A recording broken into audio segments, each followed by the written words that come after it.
guddoonka waxbarashada gobolka Maroodi Jeex ayaa kormeeray qaar ka mid ah dugsiyada sare ee ku yaala caasimadda Somaliland ee Hargeysa. Axmed Ismaaciil Cabdi ayaa Hargeysa warkan ka soo diray. gudoomiyaha waxbarashada gobolka Maroodi Jeex Cabdikariin Xasan Maxamed ayaa saaka kormeer ku mariyay qaar ka mid ah dugsiyada gobolka Maroodi Jeex ku yaala oo aan saaka kula kulanay isagoo ku jira kormeerkaasi ayaa ka warmay kormeerkiisan iyo qorshaha lagu kobcinayo waxbarashada gobolka Maroodi Jeex waxaanu yiri kulay maanta waxa kamid tahay halkan aynu joognaa waa dugsiga sare Farax Umar waxaanu ku jirnay hawl maalmeedkaygii caadiga ahaa anagoo kormeer ku marinay dugsiyada dawladda una ku urgaleynay bal baahiyaha iyo tayada iyo habsami socodka nidaamka waxbarasho ee dugsiyada dawladda kulay intaan kormeerka marayay waxaan soo maray dugsiyo fara badan oo kuwa hoose dhexe iyo saraba leh dugsiyada aan soo maray waxa weeyaan oo gabigooguba ahaa oo badnaana dugsiyada dawladda waxaan filayaa dugsiyadaasi qaar badan baahiyo aysaduhu sideedii u socdaan dugsiyada qaarna waxa ka muuqday dayac xagga maaragtay agabka waxbarashada haday tahay kuraasta iyo haday tahay miisaska waxyaabahaas ka muuqday kuwaana oo ka wasaaradda waxbarasho ahaan baahiyahooda waanu soo qornay waana soo nood gareynay waxaanu rajaynaynaa hadii Ilaahay yiraahdo intii karaankayaga inaanu ka qabano waana mid kamid ah siyaasadda waxbarashada ee wasaaradda waxbarashada saddexda tiir kamid ah oo ahaa saddexdii tiir ahaa fidinta iyo maamul wanaaga iyo tayada kulay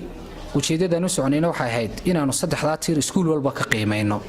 dugsiyada qaar ma sha Allah boqolkiiba boqoltayadooda aad iyo aad bay u sareysay dugsiyada qaarna baahiyaha aan sheegay baa ka jiray ka wasaarad ahaanna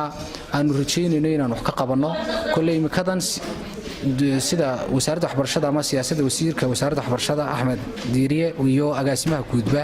ay noo soo gudbiyeen waxa jiray dhismayaal cusub oo dugsiyo la dhisay kuwa hore ee dhisana waxaanu soo qaadnay qorshe ah in dayactir lagu sameeyo haday tahay kuraas dugsiyada qaar waxa aad nooga caawiyay xagga agabka hay'adaha NRC oo kuraas oo kale u keenay dugsiga Farax Umar oo kale waxay u keeneen laba fasal kuraastood hay'adahaasina aad iyo aad bay u mahadsan yihiin iyo hay'adda Save the Children iyo UNICEF iyo CARE oo iyaguna naga caawiyay laakiin se baahiyo way jiraan oo baahiyahana lama wada ku dabooli karo laakiin se waxa noo qorsheysan marba inaanu baahida agabka waxbarashada dugsiyada ka jira aanu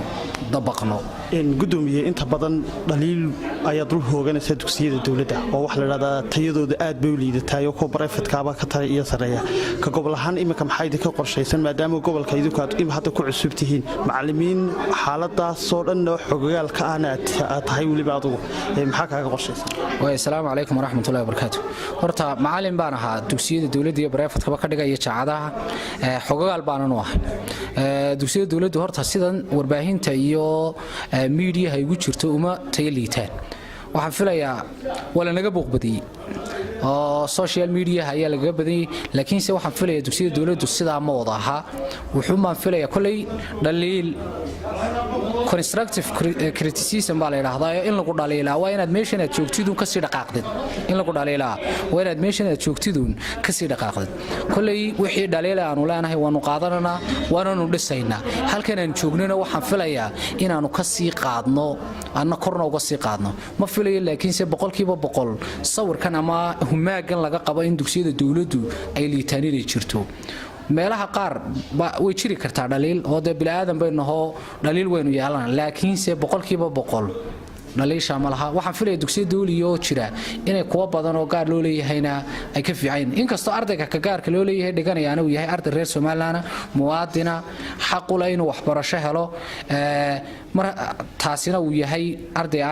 meel kale aan ka iman ardaygiina uu ah laakiin se waxaan filayaa dhaliilaha dugsiyada dawladda ka jira ka gudoomiye waxbarasho ahaan oo private iyo public labaduba waa waxbarashadii gobolka hoos imanayaan waana labaduba waa laba arday oo Somaliland labaduba waa laba arday oo waxbarasho u baahan laakiin se waxaan rajaynayaa inaan ardayga dawliga joogay ka private jooga labadaba tayadooda waxbarasho aan kor u qaado Axmed Ismaaciil Cabdi telefishinka caalamiga RTN